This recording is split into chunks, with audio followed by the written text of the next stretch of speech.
मित्रांनो, आपलं स्वागत आहे माझ्यावरील तांत्रिक करणीचे प्रयोग आणि त्या तांत्रिक करणीतून मी कसा वाचलो याविषयी जे चॅनल मी चालू केलं आहे त्याची सिरीज मी आपल्याला याविषयी प्रत्येक गोष्ट खडा माहिती मी याविषयी आपल्याला पुढे प्रत्येक व्हिडिओमध्ये सांगत जाईल। यासाठी आपण माझं हे चॅनल सबस्क्राईब करा आणि हा व्हिडिओ जास्तीत जास्त लोकांपर्यंत शेअर करा।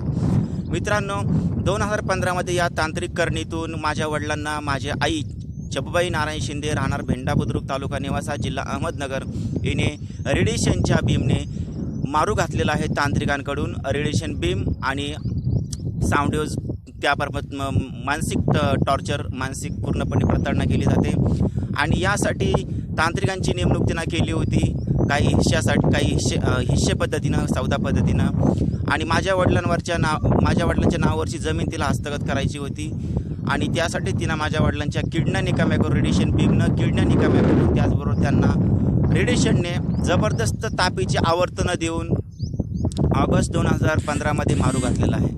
मित्रांनो, तोच प्रयोग तिने माझ्यावर सुप्त पद्धतीने 2016 पासून वारंवार केला, परंतु मला ज्यावेळेस BMCमध्ये नोकरी लागली सायन हॉस्पिटलमध्ये कक्ष परिचर म्हणून 2017च्या वेटिंग लिस्टमधून, तर तिने कोरोनाचा फायदा घेऊन कोरोनाचे 50 लाख रुपये याच्याकडून आपल्याला मिळू शकतात या उद्देशाने त्याच तांत्रिकांकडून माझ्यावर तांत्रिक पद्धतीने करणी करून मला रात्रंदिवस त्या लोकांनी गेल्या 14-15 महिन्यांपासून 4 लोकांनी रात्रंदिवस माझ्याशी बोलतं राहिलेले आहेत आणि बोलतं राहून पूर्णपणे सॅनिटायझेशनचे नियम आहे पूर्णपणे हे बिघडवले जातात। रात्रंदिवस झोप आहे ती पूर्णपणे येऊ दिली जात नाही अशी अवस्था केली जाते मित्रांनो, की जेणेकरून कुठलाही व्यक्ती माझ्या विरुद्ध संशय घ्यायला लागेल की तुला काहीतरी बाधा झालेली आहे।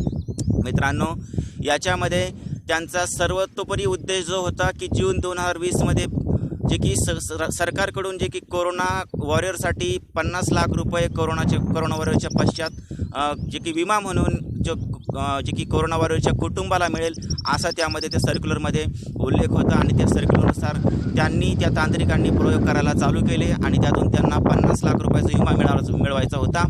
आणि माझ्या आई आणि भावाने हा खेळ खेळला आहे माझ्याबरोबर। तर माझी आई छबुबाई नारायण शिंदे राहणार भेंडा बुद्रुक तालुका निवासा जिल्हा अहमदनगर येथील, भाऊ सावडी अहमदनगर येथील गणेश नारायण शिंदे त्याचं नाव आहे। या दोघांनी कट रचला होता आणि या कटातून मी पूर्णपणे वाचलेलो आहे यशस्वीरित्या। मी यांचे अनेक प्रकारे रेडिएशन बीम्स किडनीवर, छातीवर, डोक्यामध्ये, एवढंच नव्हे तर अवघड जागेच्या ठिकाणी फुफ्फुसावर, लंग्स जे की फुफ्फुसा असतं तर फुफ्फुसावर, लिव्हरवर या ठिकाणी रेडिएशन बीमचा त्यांनी मला दिवसेंदिवस मिनिटं मारा केलेला आहे आणि मला रात्रंदिवस त्यांनी झोप येऊ दिली नाही। माझ्याशी 4 लोक रात्रंदिवस वायरलेस कम्युनिकेशनने माझं माइंड आणि ब्रेन हॅक करून माझ्या मनाचं वाचन करून आणि माझ्या ब्रेनचं वाचन करून माझ्याशी बोलत बसत असायचे। अजूनही तो प्रयोग चालूच आहे, परंतु आता त्या लोकांना मी भारी पडत आहे कारण गेल्या 5-7 वर्षापासूनचे माझ्याकडे जे पुरावे आहेत त्या पुराव्याच्या आधारेच मी त्यांना पूर्णपणे कब्जात घेतलेला आहे। तांत्रिकांना सुद्धा मी आता चाळा करू देत नाही आहे। ते फक्त रात्रंदिवस माझ्याशी बोलून मी ज्यावेळेस बाईकवर चालत असताना बाईकवर रडारचे पूर्णपणे झोत मारून रडारने बाईक इकडे तिकडे वळून मागच्या साईडचे शॉकअप इकडे तिकडे वळून मागचं चाक दुसऱ्या गाडीखाली घालण्याचा प्रयत्न केला जातो। मित्रांनो, हँडल तसं धरलं असतं आपण, फक्त मागचं चाकच नागोडी चालतं कारण हँडलपासून जे बेरिंग रॉड असतो हँडलचं तिथून ती पूर्णपणे मागचं चाक इम्बॅलन्स होतं आणि इकडे तिकडे करतं। असा मी जवळपास त्यांचा 10,000 वाहनांखाली मला त्यांनी आत्तापर्यंत घालण्याचा प्रयोग मी गाडी चालवत असताना केलेला आहे माझ्या प्रवासामध्ये।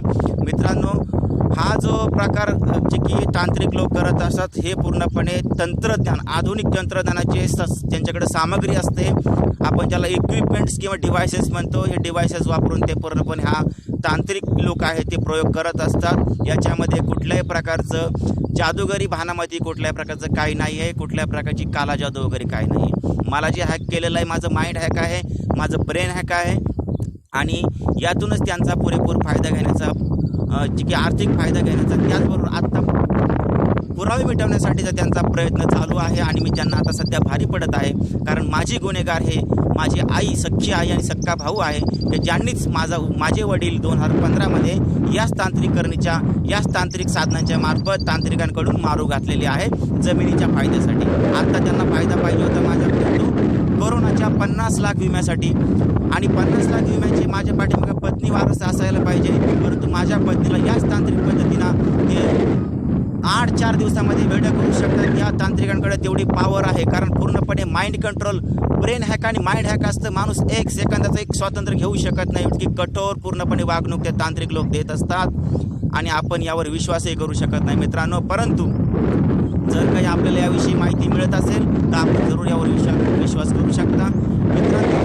अशा प्रकारे माझ्या वडिलांचा आणि आत्ता माझा छळ करण्यामध्ये जी आई माझी पूर्णपणे पारंगत कशी काय होऊ शकते ते अंगठेबाजार असून सुद्धा प्रॉब्लेम एवढाच आहे मित्रांनो. जर समजा कुटुंबातील समस्याचा मार्ग काढत एखादी व्यक्ती कुटुंबातील समाजाचा मार्ग काढत जर ते छोट्या तांत्रिकांपासून जर समजा अशा प्रकारच्या माइंड कंट्रोल तांत्रिकांपर्यंत येऊन पोहोचते, यासाठी शिक्षणाची गरज नाही मित्रांनो. मला पोलीस लोक म्हणतात असं कसं होऊ शकतं, ज्यांची शिकलेली आहे का? पोलीस लोक पूर्णपणे याच्यावर पडदा टाकण्याचा प्रयत्न करतात, कारण त्यांच्याकडून याचं इन्व्हेस्टिगेशन ही खूप जड जात असतं आणि याच्यानंतर फक्त ते तांत्रिक लोक आत्महत्या करण्यासच भाग पाडतात. त्याच्यानंतर ॲक्सिडेंट असं करतात की रडारच्या माध्यमातून, म्हणजेच त्याचा तोच मेला, यात कोणाचाही काही हस्तक्षेप नसतोच असं ते सिद्ध करत असतात. आणि आत्महत्या म्हटल्याच्या नंतर कुठल्याही प्रकारचं ऑब्जेक्शन घेण्यास कोणी उरत नसतं, कारण माझ्या पत्नीला पाठीमागे धोका असल्यामुळे मी तिला आत्ता सांगून ठेवलं, जर माझ्याकडून तसा काही प्रकार घडला तर एक चिकार शब्दही बोलायचा नाही.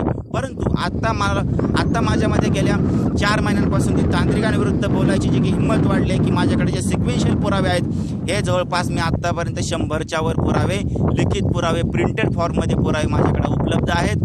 त्यामुळे मी आता त्या माइंड कंट्रोल तांत्रिकांना त्यांनी कुठल्या प्रकारची माझ्यावर समजा की अतिरेक करण्याचा प्रयत्न केला तर मी त्यांना आता घाबरत नाही आहे, कारण मला आई आणि भावाविषयी कोर्टात दाद मागायला जायचं असतानाच त्यांनी अनेक प्रकारचे रेडिएशननी ताप सोडण्याची 104 डिग्री फॅरनहाईटचे तापमान ते शरीरावर सोडतात आणि पूर्णपणे जे की शरीर आहे ते पूर्ण घायाळ करून टाकतात, जे की कंप्लीट ब्लड काउंट आहे आपला झटपट खाली येतो आणि आपण पूर्णपणे त्या तांत्रिक करणीला दाद देऊ शकत नाही, अशी ती हाल करून ठेवतात. तर मला मित्रांनो म्हणायचं आहे, जी आई माझ्या वडिलांबरोबर 25 वर्ष राहिलेली नाही आहे आणि आत्ता माझ्या वडिलांच्या नावावर 1000 रुपये महिना टोल आणि आत्ता जे काही तिनं या तांत्रिकांची एजंट बनून जे काही अगोदर जमीन मिळवली तिने 2017 पासून तिचं कुठल्या प्रकारचं 1000 डोलच्यावर उत्पन्न असताना ती जमीन आहे 10 ते 12 लाखांची प्लॉटची जमीन आहे, ही तिच्या नावावर कशी काय झाली आणि माझ्या वडिलांचं नाव लावायचा तिचा काय संबंध येतो, हा प्रश्न मी आपल्या समाजाला करू इच्छित आहे मित्रांनो. अशा प्रकारच्या ज्या की वृद्ध महिला आहेत ते फक्त आपलं वृद्धापकाळाचा फायदा आणि वृद्धापकाळाचं पूर्णपणे आपलं शरीराची पूर्णपणे कांती याचाच लाभ घेऊन सगळीकडे एक प्रकारचा स्वतःला सहानुभूती मिळवण्याचा प्रयत्न करत असतात. अशा मूर्ख महिला आणि मूर्ख वृद्धासुद्धा समाजात आहेत, परंतु समाज फक्त त्यांचीच बाजू घेतो. असं का होतं? मला कुटुंब नाही का, मला पत्नी नाही का, मला मुलं नाहीत का? मित्रांनो, मला न्याय मागण्यासाठी मी हा व्हिडिओ बनवला आहे. व्हिडिओ जास्तीत जास्त शेअर करा, चॅनलला सबस्क्राईब करा. अशाच प्रकारची आणखी माहिती त्या तांत्रिकांनी माझ्यासोबत 1.5 वर्षापासून नव्हे गेल्या 5-7 वर्षापासून सुप्त पद्धतीने सुद्धा त्यावेळेस काय केलं होतं हे मी आपल्याला प्रत्येक व्हिडिओमध्ये सिरीजच्या मार्फत सांगत जाईल, जेणेकरून आपला भाऊ कुठला ना कुठला भाऊ माझा जो असेल जो फसणार नाही याच्यामध्ये. अशा प्रकारासाठी मी हा व्हिडिओची सिरीज बनवत चाललेलो आहे. आणि मित्रांनो, आपण व्हिडिओ ऐकल्याबद्दल धन्यवाद. व्हिडिओ आवडल्यास लाईक करा आणि या मित्राला कमीत कमी न्याय मिळण्यासाठी कमेंटमध्ये जे लिहायचं असेल ते लिहा. धन्यवाद मित्रांनो. चॅनल सबस्क्राईब करून पुढील व्हिडिओची नोटिफिकेशन येण्यासाठी नोटिफिकेशनवर क्लिक करा. धन्यवाद.